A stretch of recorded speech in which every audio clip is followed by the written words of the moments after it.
Olá a todos, sejam muito bem-vindos a mais um vídeo aqui do nosso canal.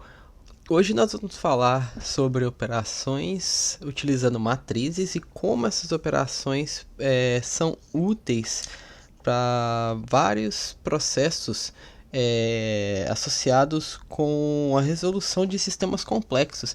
Então a álgebra matricial ela é extremamente importante em diversas áreas, como a resolução de sistemas, a teoria de grafos, dentre outras. E matrizes é uma classe de objeto muito importante no R, que vai ter suas peculiaridades devido às regras que as operações com matriz precisam seguir. Então, lembrando que o comando principal para se criar uma matriz no R é o comando matrix, ok? Só gostaria de lembrá-los que os exemplos que eu tirei dessa aula, eles foram retirados de algumas fontes na internet. Eu estou deixando aqui nos comentários, nos comentários ou na descrição do vídeo, o link para esses exemplos aqui, então vocês podem acompanhar e ver um pouquinho mais a fundo. Então, lembrando do comando inicial, que é o comando matrix, para a gente gerar uma matriz. E a gente vai chamar essa nossa primeira matriz agora de matriz A, ok?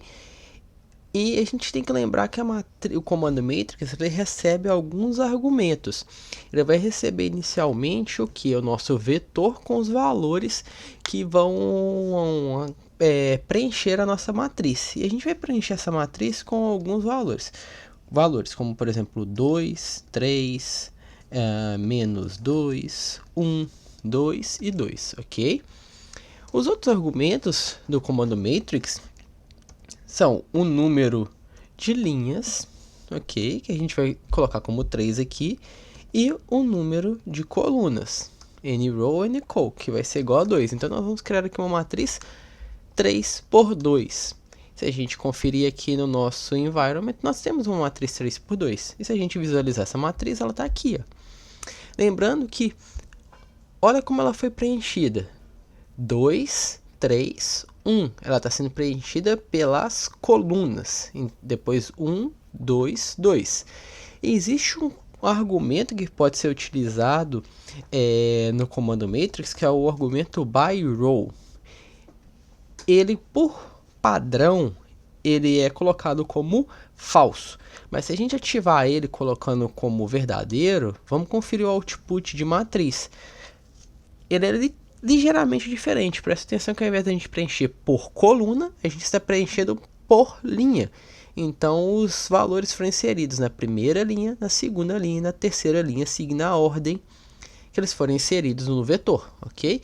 Mas a gente vai manter aqui agora o argumento by-row como falso. A gente quer preencher por linhas, ok? Duas funções interessantes são funções para a gente tentar entender se a gente realmente tem uma matriz. E esses comandos são o is.matrix, ok? Que a gente vai avaliar se o nosso objeto é uma matriz ou não. Então, o nosso retorno dessa função é um valor lógico. No caso, sim, é uma matriz. E existem outras funções que a gente pode fazer buscas semelhantes. Tem a função class. Se eu colocar class de A, ele vai me dar que é uma matriz, ok? E a gente também pode usar o str, aqui, de A. O str de A vai me dar que é um valor numérico, que a gente vê é um objeto com uma estrutura de 3 linhas, 2 colunas, numérico preenchido por esses valores. Isso a gente sabe que é a estrutura de uma matriz no R, ok? Então aqui a gente tem algumas funções bem básicas, uma introdução bem rápida sobre matrizes. Lembrando que matrizes são elementos homogêneos, diferente de data frames. Então aqui a gente precisa ter todos os elementos de uma mesma classe. Não quer dizer que a gente não possa ter números e caracteres em uma matriz. Mas se a gente tiver números e caracteres numa matriz, os nossos números serão automaticamente convertidos para caractere, ok? Porque a estrutura precisa ser homogênea. No caso, nos exemplos de hoje, a gente vai estar trabalhando só com matrizes numéricas. Então, entrando na parte de operações com matrizes, a gente vai começar primeiro com a multiplicação, ok? Só que eu queria chamar a atenção. Na verdade, vamos começar com um pouquinho mais simples. Vamos começar com adição e subtração, ok? Adição e subtração. Então, a primeira coisa que eu vou fazer aqui vai ser criar uma outra matriz para a gente poder acabar somando e subtraindo. E essa matriz B, que eu vou chamar aqui agora, vai ser criada também da mesma forma com o comando matrix, ok? Só que agora eu vou estar inserindo os elementos 1, 4, menos 2, 1, 2 e 1. E ela também vai ser uma matriz 3 por 2. Então, nrow igual a 3, ncol igual a 2. Aqui eu tenho a matriz B. Ok? Eu vou fazer o seguinte, vou criar uma matriz C, que ela vai ser o somatório de A com B, e a gente vai conferir o resultado. Então, lembrando, eu estou somando A com B, vamos ver o que é A e vamos ver o que é B aqui embaixo aqui agora, de novo, ok? Então, só conferindo A e B, e qual que é o meu padrão? Eu tenho o que? Esse aqui é o meu C, ok? Estou somando A com B. O que aconteceu? Eu estou somando 2 com 1, que é igual a 3. 1 com 1, que é igual a 2. 3 com 4, 7. Então, percebam que a função de adição, nesse caso, ela é vetorizada, igual a gente viu no vídeo anterior. Então, ela vai funcionar somando exatamente as posições de mesmo índice, ok? E da mesma forma vai funcionar se eu fizer A menos B. Salvando aqui em C também, no objeto C. Vamos conferir C aqui agora. Então, eu tenho 1 menos 1, 1, 0, 0, 1, 1. Comparando A e B, 2 menos 1, 1. Menos 3 menos 4, menos 1. Ok? Então, funcionou bem perfeitinho. Agora, o que a gente pode fazer, por exemplo, é ir para o exemplo um pouco mais elaborado, que a gente tem que lembrar de alguns detalhes, que é a parte de multiplicação de matrizes, ok? A multiplicação de matrizes vai funcionar de que forma?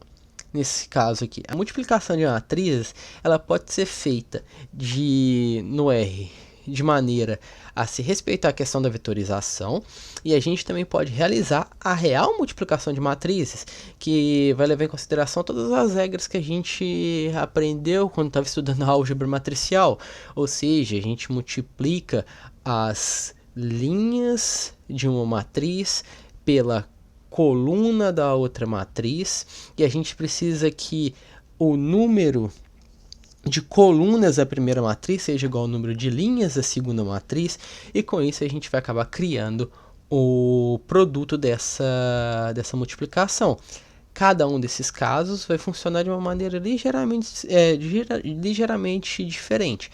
Então, se eu quiser fazer o produto elemento por elemento, o que eu faço? Esse produto elemento por elemento, ele vai ser criado através do que? Ele vai ser criado através do símbolo de multiplicação simples. Para isso eu vou criar uma outra matriz aqui, ok? Que eu vou chamar de matriz D. Essa matriz D vai receber 2, menos 2, 1, 2, 3 e 1. De novo, 3 linhas, 2 colunas. Aqui eu não estou colocando nrow e ncol para mostrar para vocês que também funciona. Porque se eu não coloco isso e eu mantenho a ordem dos argumentos, o R vai entender certinho que primeiro eu estou colocando nrow e segundo ncol. Se eu estivesse utilizando o nome dos argumentos, eu poderia até trocá-los. Não preciso dessa ordem. Mas se eu não colocar o nome do argumento, eu tenho que seguir essa ordem bonitinha. Número de linhas, número de colunas. Ok? Então, D. Tenho aqui a minha matriz. Ok? Essa é a minha matriz D. E agora, eu vou fazer duas multiplicações. Eu vou salvar ela dentro da matriz C. Essa matriz C vai ser constantemente utilizada para preencher os nossos resultados. Eu vou multiplicar D por A. Então, vamos multiplicar D por A e vamos conferir C. Ok? Então, o que a gente fez? Lembrando quem que é A. Então, eu tenho... Vamos executar aqui e ter a matriz A. Ok? E vamos multiplicar A vezes D. Então, eu estou multiplicando 2 vezes 2, 1 vezes 2, menos 2 vezes 3, e assim por diante, tá vendo? Menos 2 vezes 3, 6. Então, a gente tem linha 2, coluna 1, na minha matriz C, como resultado do produto dos elementos na linha 2, na coluna 1 de ambas as matrizes, ok? Então, esse seria o produto elemento por elemento, mas a gente tem o que a gente chama de dot product das matrizes também, que seriam a multiplicação de matrizes seguindo a regra de multiplicação de matrizes. E como a gente faz isso? A gente faz isso utilizando um operador ligeiramente diferente. Ao invés de a gente utilizar o operador de multiplicação, a gente vai utilizar o produto de multiplicação entre dois símbolos de porcentagem. Ok, pessoal? Então, vamos conferir aqui. Aqui eu tive um pequeno erro da questão do produto. E esse pequeno erro foi por quê? O que a gente precisa lembrar para executar o comando de multiplicação de matrizes? A gente precisa ter o quê? O número de colunas da primeira matriz precisa ser igual ao número de linhas da segunda matriz. E, se vocês repararem aqui, a matriz da forma que eu criei anteriormente, ela não vai atender esse requisito, já que o número de colunas da primeira é igual a 2, okay? Da minha matriz A aqui é igual a 2, e o meu número de linhas dessa segunda da matriz D é igual a 3. Então, por isso eu tive esse erro. Agora, se a gente fizer aqui e simplesmente trocar e recriar minha matriz D de forma que ela tenha 3 colunas e 2 linhas e executar esse produto, eu não tenho mais esse erro, porque eu atendo aos requisitos dessa operação, ok? Então, pessoal, como funcionou essa multiplicação? Vamos lembrar aqui que a gente vai estar pegando as linhas da minha matriz D e a gente vai estar multiplicando pelas colunas da minha matriz A, posição por posição. Então, aqui para a gente ter desse valor 4, o que a gente fez? A gente fez 2 vezes 2, que vai ser igual a 4, mais 3 vezes 1, que vai ser igual a 3, e mais menos 1 vezes 3 vai ser igual a menos 3. Então, o que a gente vai ter? 4 mais 3 menos 3, que vai ser igual a 4. Ou então, seja, lembrando, multiplicando posição por posição a linha da primeira matriz pela coluna da segunda matriz, ok?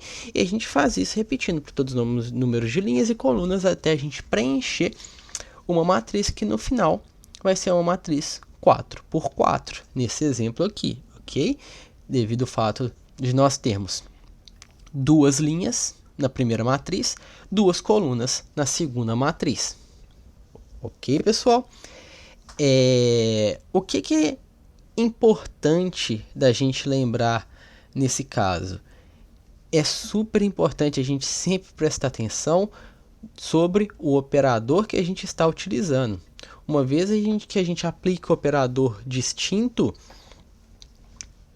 por exemplo, o operador de multiplicação convencional, ao invés desse dot product aqui, a gente tem resultados completamente diferentes, ok? Eu só gostaria de chamar a atenção quando vocês estiverem dando uma olhadinha nos exemplos no link. Eu fiz uma pequena troca de menos 1 por do menos 2 que estava lá por menos 1 aqui. Isso alterou um pouquinho os nossos resultados, mas nada substancial, só para a gente entender como funciona, ok? Lembrando que o produto de D por A, ok, não é igual o produto de A multiplicado por D. Se a gente checar, os produtos são diferentes. A gente tem inclusive dimensões distintas. Por quê? O que a gente vai ter aqui? Ó? A gente vai ter A por D. A gente tem que lembrar que a nossa matriz A aqui em cima ela é uma matriz com 3 linhas. Então eu vou ter no final 3 linhas e 3 colunas. Por quê? Porque a matriz D tem 3 colunas. Lembrando que ela segue a mesma regra que a gente aplicou na primeira multiplicação entre matrizes. Então até a dimensão muda dependendo da ordem que a gente multiplica os termos. Isso também tem que estar bem guardado. Ok? Uma outra função muito interessante e uma operação muito comum de ser feita quando a gente está lidando com matrizes é a transposição de matrizes, ok? A gente vai transpor matrizes de uma maneira muito frequente quando a gente está trabalhando com álgebra. E como que funciona a questão da transposição de matrizes? Eu vou criar aqui uma matriz chamada de AT, de A transposta, e eu vou usar o comando T, que é o comando para transpor a matriz, e eu vou transpor A, ok? E aqui eu vou visualizar A e vou visualizar AT. Percebam que A ela é composta por 2 colunas e 3 linhas, e a A transposta por 3 colunas e 2 linhas. Eu simplesmente inverti as minhas dimensões, ok? E eu inverti, transformando a minha primeira coluna na minha primeira linha, observem os valores, e a segunda coluna na segunda linha, ok? Super simples a questão da transposição de matrizes. E se eu transpor o meu transposto, então se eu transpor AT, a gente vai obter A, ok? A gente vai retornar para a versão original, ok? É interessante a gente conhecer alguns tipos de matrizes que são notórias, são interessantes e que a gente pode utilizar em alguns casos de álgebra matricial. A gente tem matrizes compostas por vetores únicos, por exemplo. A gente pode criar uma matriz que eu posso chamar de U, por ser de um vetor único, composta somente por valores únicos. Você pode escolher qualquer número, mas nesse caso somente por em 3 linhas e uma coluna, ok? E se eu conferir U, ela é simplesmente uma matriz com uma coluna, ok? Então eu tenho aqui vetores unitários. Nós também teremos vetores compostos por zero, ou vetores nulos aqui no caso, né? Que a gente pode criar aqui uma matriz chamada de Z, e essa matriz vai receber exatamente da mesma forma que a gente fez anteriormente com 0, 3 colunas e 1, por exemplo, só para tornar um exemplo consistente. Ela é uma matriz composta só por 0, ok? Nós temos as matrizes unitárias, que também são matrizes que nesse caso são diferentes vetores unitários, elas vão ter mais do que uma única dimensão, e ela vai ser completamente composta por zero. Então nesse caso vamos criar aqui, pegar nossa matriz inicialmente que a gente estava chamando de um vetor unitário, e vamos adicionar uma nova dimensão para ela. Vamos colocar 3 linhas e 2 colunas. Então aqui agora eu tenho uma matriz unitária, pelo fato de eu ter 3 linhas e 2 colunas. E da mesma forma eu também posso ter matrizes de zero, compostas por zero, ou matrizes nulas aqui, vamos chamar de matrizes nulas nesse caso, que vai ser a mesma coisa, seguindo o mesmo padrão, pessoal. Ótimo, compostas somente por zero. E talvez a matriz especial mais notória que nós vamos ter vai ser a matriz de identidade, ok? A matriz de identidade. Mas antes de eu falar de matriz de identidade, eu queria adicionar uma nova função, uma função interessante pra gente, que vai ser a função de extrair a diagonal da matriz, ok? A gente pode extrair diferentes diagonais de uma matriz. Aqui a gente está falando da diagonal principal, aquela que divide a nossa matriz no triângulo inferior e no triângulo superior. Para isso eu vou criar uma nova matriz chamada de S. E essa matriz S ela vai ser composta por 2, 3, menos 2, 1, 2, 2, 4, 2 e 3, ok? Lembrando que ela vai possuir 3 linhas e 3 colunas nesse caso. Essa é uma matriz quadrada. Ficou faltando claramente aqui o comando matriz. Então ela é uma matriz quadrada, pessoal, ok? 3 por 3. E eu vou extrair a minha diagonal, salvando um objeto chamado D, utilizando a função diag, que é a função de extração das diagonais. Então eu vou extrair a diagonal de S, vou conferir o meu objeto D, e eu tenho exatamente a minha diagonal, olha, 2, 2, 3, perfeito. Então com isso eu consigo extrair a diagonal de uma matriz, ok? E eu posso criar uma matriz preenchida somente com diagonais de uma maneira muito simples, se eu quiser.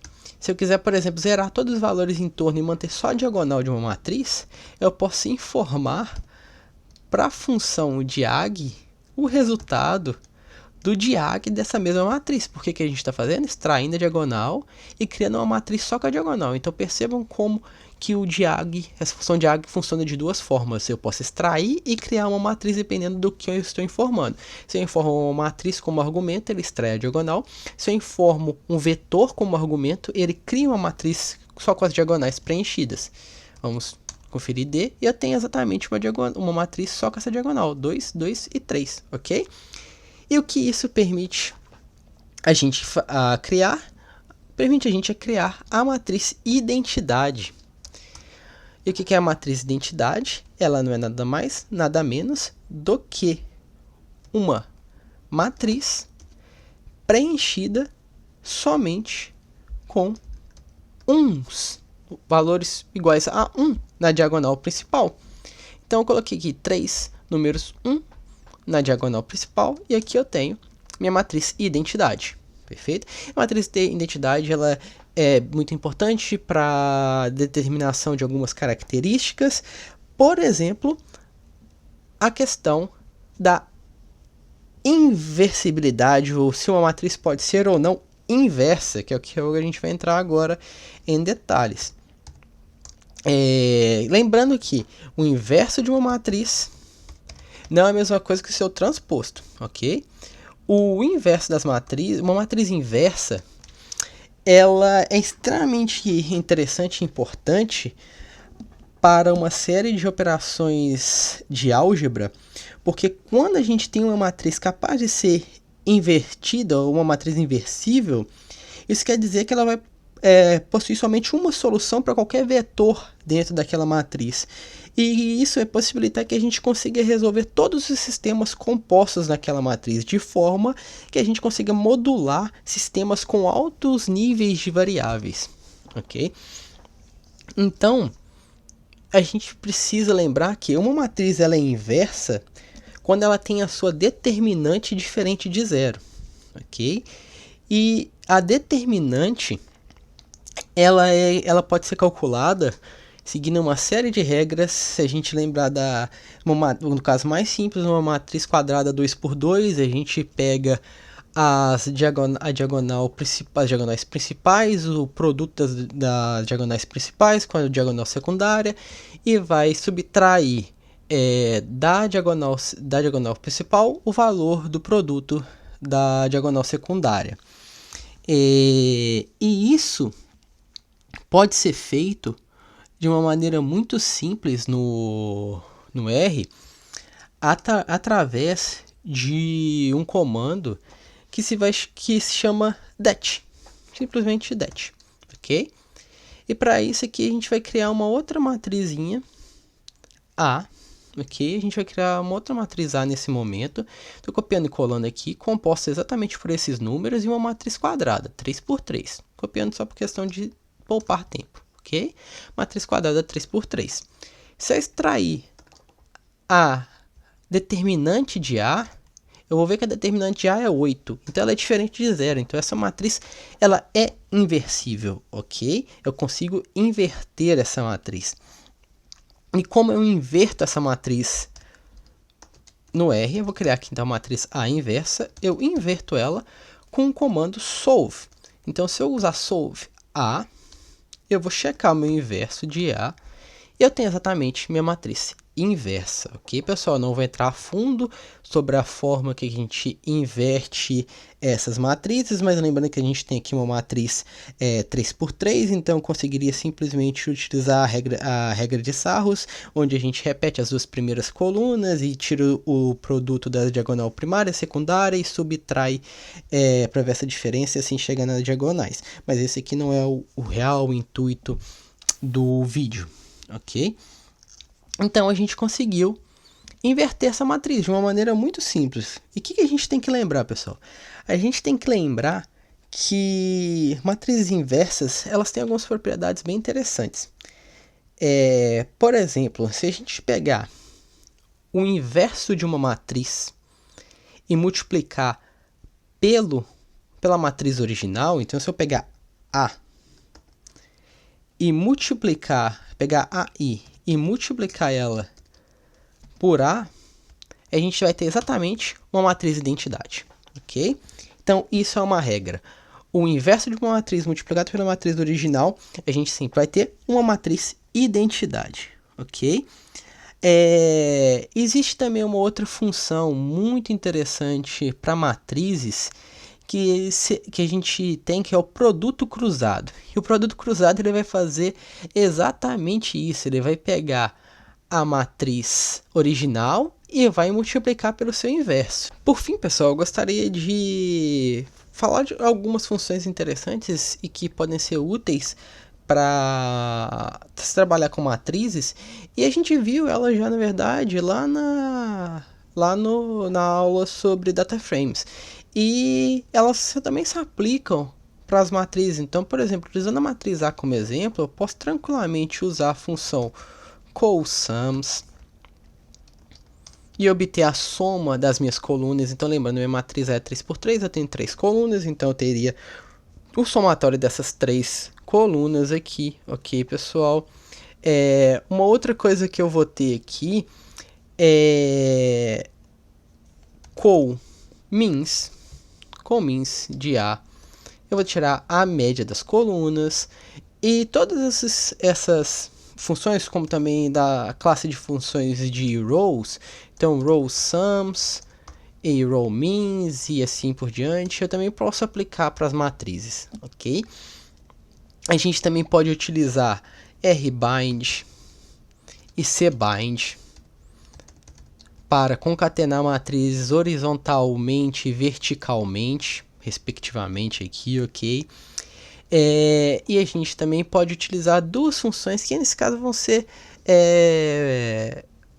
específicas para matrizes, que a gente vai conseguir extrair as diagonais. Então, se eu utilizar uma função chamada de, por exemplo, lower trim, e pegar lower trim de A, lembrando que A é essa matriz aqui, o que eu vou obter? Eu vou obter um vetor, na verdade uma matriz lógica composta por true e false, onde eu consigo saber se eu tenho aqui a diagonal inferior dessa minha matriz ou não. Detalhe que nesse caso eu não estou incluindo a minha diagonal. Se eu executar o comando utilizando o argumento diag igual a verdadeiro, vocês vão ver que eu tenho a diagonal preenchida por true. Tá, mas vocês devem estar perguntando, qual que é a diferença disso para mim? Vamos supor que você quer zerar todos os valores dessa matriz A na diagonal inferior. Então eu coloco lower trim de A, ok, e eu coloco que tudo é igual a zero. Se executar isso, vamos conferir a minha diagonal inferior foi zerada, ok? E eu posso fazer a mesma coisa para a diagonal superior usando um outro comando que é o upper trim, ok? Upper trim. Se eu fizer isso, se eu checar A, eu também zerei a diagonal superior e mantive só a minha diagonal preenchida, ok? Algo também bem interessante de ser feito, pessoal, é extrair esses valores da diagonal, igual eu já estava comentando anteriormente. Então eu tenho aqui minha matriz A, que eu acabei de recriar, e como que eu poderia extrair, por exemplo, os valores da diagonal superior? Eu poderia pegar exatamente esse comando que eu fiz aqui, Só que eu posso inserir ele dentro do comando it, que a gente já viu lá no DataFrame, que vai me dar o que? Os index, ok? Que vão ser iguais a verdadeiro no meu vetor lógico. Então, se eu coloco o it upper trim igual a eu vou ter aquele vetor de true and false. Vamos isolar esse pedacinho e rodar. Aqui a gente tem exatamente, tá vendo? As posições. Então, ou eu já colocando isso dentro do meu cochete aqui, eu já consigo interpretar diretamente a questão do verdadeiro e falso. Se eu executo com o it, eu só vou estar garantindo que ele vai me dar, ao invés dos números, ele vai me dar as posições, ok? E se eu executar isso, eu vou obter o mesmo valor. Então, eu estou tirando a diagonal superior, 2, 2 e 8, perfeito? Por fim, pessoal, eu gostaria de mostrar para vocês um exemplo bem útil de como a álgebra matricial ela é aplicada para a resolução de problemas complexos que muitas vezes a gente nem percebe que a gente está utilizando a álgebra matricial. Por exemplo, nesse caso, em regressões lineares. A gente sabe que a gente pode utilizar regressões lineares no R por meio da função LM, que a gente vai ver em vídeos futuros como ela funciona, mas a gente vai entender agora todo o funcionamento por trás utilizando a álgebra linear, ok? Para isso, nós vamos utilizar o pacote OpenIntro. Se você não sabe como instalar um pacote no R, dê uma olhadinha no vídeo aqui do nosso canal, do nosso curso completo de introdução ao R. O último módulo fala exatamente sobre instalação de pacotes no R, ok? Gostaria de lembrar que os exemplos para toda essa rotina que eu já estruturei aqui no código vão estar disponíveis aqui nos comentários, ok? E para isso a gente vai usar uma base de dados disponível no pacote OpenIntro. Então a gente vai carregar esse pacote e carregar a base de dados, que é a base de dados HSB2, ok? Só dando uma olhadinha sobre essa base de dados. Nós temos aqui informações, no caso, se a gente conferir aqui no environment, nós temos 200 observações, que são dados de exames de 200 estudantes para leitura, escrita, matemática, ciência e ciências sociais, e também algumas variáveis como o ID do indivíduo, o gênero, raça, classe social e o tipo de escola e o tipo de programa, ok? O que a gente vai tentar? A gente vai executar uma regressão linear utilizando o score na escrita como variável independente, ok? Então a gente vai criar uma matriz extraindo esses valores de score para a escrita e a gente vai obter essa matriz com 200 observações. A gente só pegou a coluna de escrita e criou essa matriz, ok? E agora a gente vai criar uma matriz com os nossos fatores fixos da nossa regressão linear, ok? Só que antes disso a gente vai converter a nossa coluna de gênero, que está como homem e mulher, a gente vai converter ela para 0 e 1, colocando como female como nossa referência. Então, fêmea como nossa referência, mulher como nossa referência. Para isso, a gente vai usar o if else, que a gente já viu em vídeos passados, e a gente vai, todo o local, todo o dado que for female na coluna gênero, nós vamos substituir por 1 e por 0 se não for, numa nova coluna que a gente vai chamar de female, ok? E agora a gente vai criar uma matriz com todas essas nossos efeitos fixos e com uma primeira coluna composta só por uns, que vai servir como o nosso intercepto, e a gente vai estar fazendo um merge vertical dessas colunas e transformando em matriz. Então, se a gente conferir, a gente vai ter aqui uma matriz com 200 observações e 5 colunas. Aqui a gente está vendo as 10 primeiras para 5 colunas, ok? Nós também vamos obter e criar duas variáveis NP com o número de linhas e o número de colunas, respectivamente, ok? Mais para frente eu vou mostrar para vocês a importância dessas duas variáveis. E aqui a gente vai começar a estimar os nossos parâmetros. o primeiro parâmetro que a gente vai estimar vão ser os nossos beta-chapéu, vão ser o beta da nossa regressão linear, da nossa função, então seja o coeficiente angular dessa nossa função. E como a gente obtém os betas? A gente obtém os betas através dos conceitos de quadrados mínimos. Eu não vou entrar em detalhes sobre a explicação dos conceitos de quadrados mínimos, mas a gente consegue obter isso através do quê? Através de álgebra linear. E como a gente faz isso? A gente faz através do inverso. Lembra que solve é utilizado para calcular o inverso do produto entre o transposto da nossa matriz com os nossos fatores fixos e a própria matriz. E esse inverso é multiplicado pelo transposto da matriz e, subsequentemente, pela nossa matriz com a nossa variável dependente. Assim a gente obtém os nossos betas, o nosso coeficiente angular. A gente vai ter aqui uma matriz composta por 5 linhas. Por que 5 linhas? 5 fatores fixos. Então, um beta para cada fator fixo, ok? E agora a gente vai pegar os nossos valores preditos. A gente vai calcular os valores preditos do nosso score de escrita. E como a gente faz isso? A gente vai pegar a nossa matriz de cofatores e multiplicar, utilizando aqui multiplicação de matrizes pela matriz do beta-chapéu, ok? A gente precisa lembrar o quê? A gente precisa lembrar aqui que a gente tem 200 linhas e uma coluna. Por que a gente tem 200 linhas e uma coluna, pessoal? Número de linhas de x, número de colunas de y, quando a gente está multiplicando a matriz x pela matriz y, ok? Então, a gente vai ter aqui os valores preditos da nossa variável dependente. 200 valores preditos. Em seguida, a gente pode calcular uma outra métrica muito importante, que é a variância dos nossos resíduos. Aqui a gente vai colocar a variância residual, ok? E como que a gente vai fazer essa variância residual?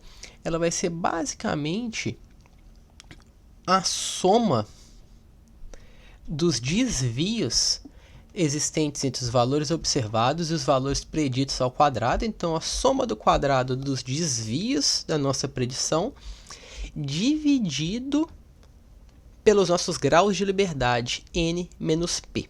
Ok? Então aqui eu vou ter sigma 2, que vai ser a minha variância. Eu consigo pegar meu erro residual através do quê? Da raiz quadrada da variância. E aqui embaixo estou estimando nossos graus de liberdade. Ok? Com essas métricas eu consigo estimar alguns parâmetros que são essenciais para a gente realmente executar a nossa regressão linear e avaliar o efeito de cada uma das nossas covariáveis sobre o score de escrita. Para isso, também utilizando a álgebra matricial aqui, eu vou criar uma matriz de variância e covariância, onde, através do inverso do transposto de x multiplicado pela matriz x, eu vou multiplicar por sigma 2 e obter uma matriz de variância e covariância.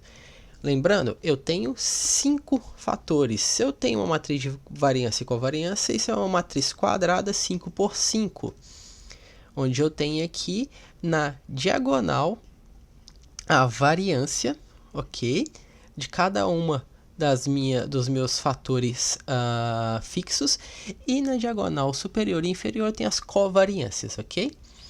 Eu acabei de dizer que eu tenho na diagonal a minha variância dos meus fatores fixos. Lembrando que se eu tirar a raiz quadrada de uma variância, eu vou ter o meu erro. Então, eu tenho aqui o erro residual dos meus fatores fixos, ok? Então, tem exatamente esses valores para cada um dos meus fatores fixos e o intercepto, ok? Com os valores de beta que eu tenho, que se a gente lembrar é uma matriz com 5 linhas e uma coluna, se eu divido pela variância de cada um dos meus fatores, se eu divido o beta do fator pela sua variância, eu vou ter meu valor de t, que vai ser minha estatística de teste, no caso aqui meu t-value, ok? Que é exatamente também uma matriz com 5 linhas e 5 colunas, eu vou ter um valor de t para cada efeito fixo e o intercepto, consequentemente também. E uma vez que eu tenho os valores de t, minha estatística teste, eu consigo calcular um valor de P baseado na distribuição desses valores de T. A distribuição é hipotética. Eu consigo calcular a probabilidade da distribuição T dos valores absolutos, no meu caso aqui de T-value, usando os graus de liberdade no meu estudo, ok? Eu retiro essa probabilidade de 1, então eu teria aqui a chance, a massa de distribuição dessa minha probabilidade, diminuo de 1 para obter os meus extremos, e aqui eu estou multiplicando por 2 porque eu estou realizando um teste bicaudal. Então eu estou comparando a distribuição em ambos os extremos. Com isso eu consigo ter os meus valores de P, ok? Para cada um, para o intercepto e para cada um dos meus fatores fixos. Agora a gente pode conferir com os resultados, se eles batem com a função LM. Então a função LM, ela, de maneira simples, a gente vai executar o comando LM, chamar minha variável dependente, e em função dos meus fatores fixos presentes na minha tabela HSP2, eu consigo executar a regressão linear e com a função summary eu consigo obter os meus coeficientes e todos os parâmetros. Lembrando que se eu comparar os meus valores de P com os valores de P aqui do output da minha regressão linear, eles vão bater exatamente, ok? Tem um pequeno desvio, mas que é simplesmente por questão de arredondamento, ok? Mas os valores batem. E o mesmo vai acontecer se eu extrair daqui e comparar os valores de T, a minha variância e todos os outros parâmetros. Porque é exatamente assim que funciona por trás a execução de uma regressão linear utilizando a álgebra matricial. Pessoal, espero que vocês tenham gostado do vídeo. Não se esqueçam de deixar um like, se inscrever aqui no canal. Por favor, utilize um comentário para sugestões de próximos vídeos. Nos vemos numa próxima oportunidade. Muito obrigado a todos e tchau.